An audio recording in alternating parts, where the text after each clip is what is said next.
My girlfriend was on the phone with a friend while I sat next to her, headphones on. I wasn't supposed to hear what she said, but I did. Every word. He's great on paper, she told her friend, but he makes me cringe when he tries to be romantic. I didn't react. I just sat there, still pretending I was absorbed in whatever I was working on. That night, I quietly booked a one-way flight and called our landlord to have my name taken off the lease. Now, she won't stop calling. 112 messages, 69 missed calls. But the moment that changed, everything already passed. Funny how it wasn't just the words that broke something in me. It was how natural they sounded coming from her lips, like she'd said them before, like she'd thought them for a long time. I'm a sound engineer. I spend my days buried in audio, fixing it, cleaning it up, improving it. So when my noise-canceling headphones glitched that Tuesday afternoon while I was editing a podcast on our couch, I didn't immediately swap them out. I was curious. Maybe I could fix the issue, figure out what went wrong. Nora sat across the sectional, legs tucked beneath her, phone in hand, chatting with her friend Meline. This was our normal. Her on calls, me in my own world. We were good at sharing space like that. 3 years of practice comfort. But suddenly I could hear her voice, clear and direct through the broken silence. I mean, he's stable, has a solid job, good with money, treats me well, she said. But God, Maddie, he makes me cringe when he tries to be romantic. My hands stopped moving. My eyes stayed on the screen where the audio waves of the true crime podcast kept pulsing, but I wasn't hearing them anymore. I was stuck in her words. Like last night, he made this whole camel at dinner and wrote me this poem. She gave a soft laugh. I had to fake a work call just to get a second to pull myself together. The dinner, the poem, our anniversary. I put so much thought into that night. Try and make her feel special, loved, and she'd had to compose herself. She kept talking. Don't get me wrong, I care about him. I really do. But sometimes it feels like I'm dating someone who got their ideas of romance off a WikiHow page. It's so predictable. I waited for something redemptive. But a soft landing. He makes me cringe, but I love him anyway. It's formulaic, but I know he means well. It never came. Eventually the conversation shifted. She started asking about her friend's job, but I was frozen in that moment. I should have taken off the headphones, said something, confronted her. That's what people in movies do, right? Instead, I just sat there pretending to focus on a podcast I couldn't hear anymore. 20 minutes later, she gestured toward the kitchen, mouthing a silent offer.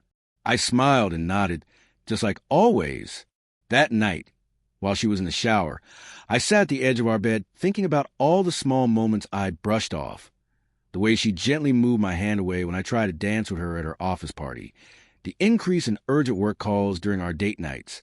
The slight delay before she'd say, I love you too. I blamed it on stress or promotion, the natural drift that comes with time. But now it all clicked together unmistakably. I embarrassed her. When she came out, towel around her head, I asked casually about her call with Meline. Anything new on that promotion? She's still waiting to hear. Nora answered, smooth as ever. Maybe next week. She had no idea I'd heard her, no hesitation, no shift in her face. In that moment, I saw how easy it would be to keep pretending, to stay on script, reliable, dull me. Nora, who cared about me a lot, but not enough to spare me the private ridicule. That night, I held her longer than usual. She noticed, asked if everything was all right. I told her I was just feeling grateful. She fell asleep quickly. I didn't sleep at all. The next morning, I waited for her to leave for work. Then I packed. Not everything, just what mattered. My gear, a week's worth of clothes, documents I'd need for a fresh start. The closet looked strange, half empty, like it couldn't decide if someone had left or was coming back. I hesitated, but only briefly. I called the landlord, explained the situation. It was a simple process to remove my name.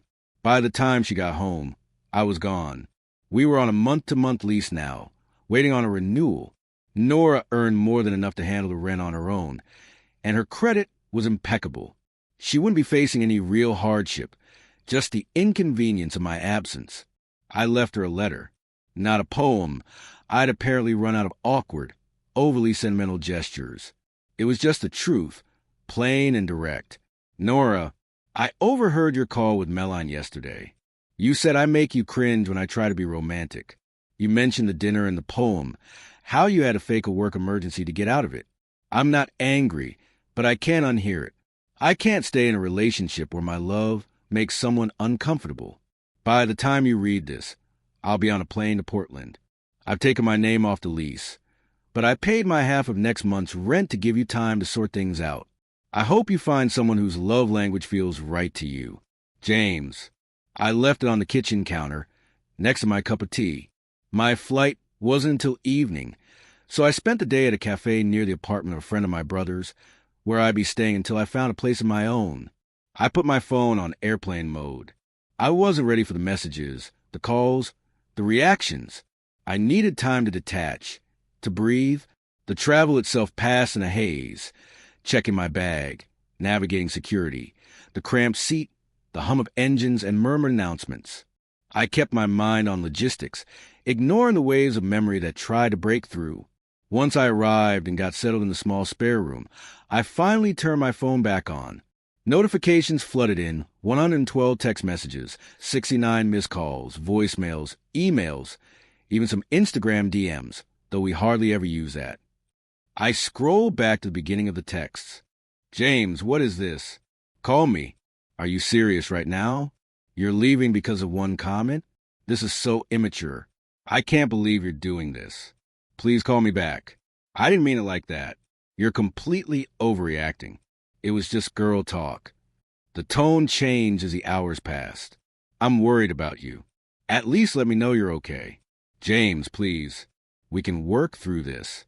People say stupid things sometimes. I don't know why I said that stuff. You know how Maddie is. She brings out the worst in me.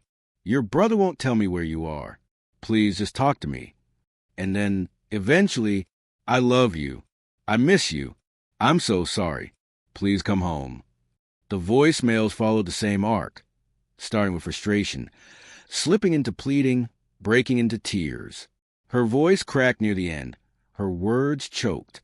It would have been easy to take satisfaction in that, to feel vindicated, to tell myself I'd won some moral battle. But that's not why I left. I left because something shifted in me when I heard her speak those words. Because in that moment, I understood we weren't meant for each other. Not because she's a terrible person, she's not. And not because I'm flawless. I'm far from it. But there are certain divides you can't bridge. Either someone embraces your love, or they shrink from it. There's no negotiation that can change that. I sent her one message. I'm safe. I'm in Portland staying with friends. I'm not coming back. Nora, I deserve someone who sees my attempt at love not as awkward, but as real. And you deserve someone whose affection feels natural to you, not cringeworthy. I hope one day you'll understand that this is the right choice for both of us. Then I muted the thread. I didn't block her. This wasn't about punishment. I just needed air, quiet, a new start. My brother helped me find a temporary job at his company. Nothing permanent.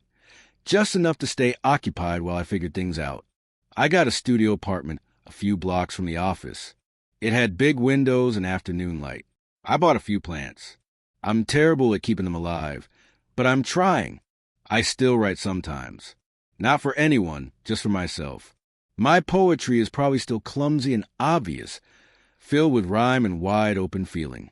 But I've started to like the way it sounds when it's just for me, when there's no one else's opinion weighing it down. Nora still reaches out now and then. The messages are different now. Not desperate, more introspective. Last week, she said that my honesty made her realize how closed off she'd been, that it forced her to look at patterns in her other relationships too. She said she was working on it. I hope she is. I truly want her to be okay. But I don't regret that flight. I don't regret leaving. There's a coffee shop near my place now where the barista makes intricate foam art on the lattes. Last Tuesday, she gave me one with a treble clef swirled on top. I'd mentioned once that I work in sound engineering. That's incredible, I said. She smiled. A little shy. Too much. Not at all. I told her. It's perfect. I don't know if anything will come of that. And that's fine. The point isn't whether it leads to something. The point is I'm no longer contorting myself to fit into someone else's mold of acceptability. I speak how I speak. I show affection how I show it. Oh, and the headphones? They weren't broken. I'd accidentally pressed the ambient sound button. It's designed to let outside noise and while still playing music. Just a small mistake, but one that changed everything. Sometimes I wonder if Nora ever caught the irony, that I overheard her conversation about how embarrassed she was by my affection because I was trying to stay near her while giving her space. Maybe the most romantic thing I ever did for her happened completely by accident.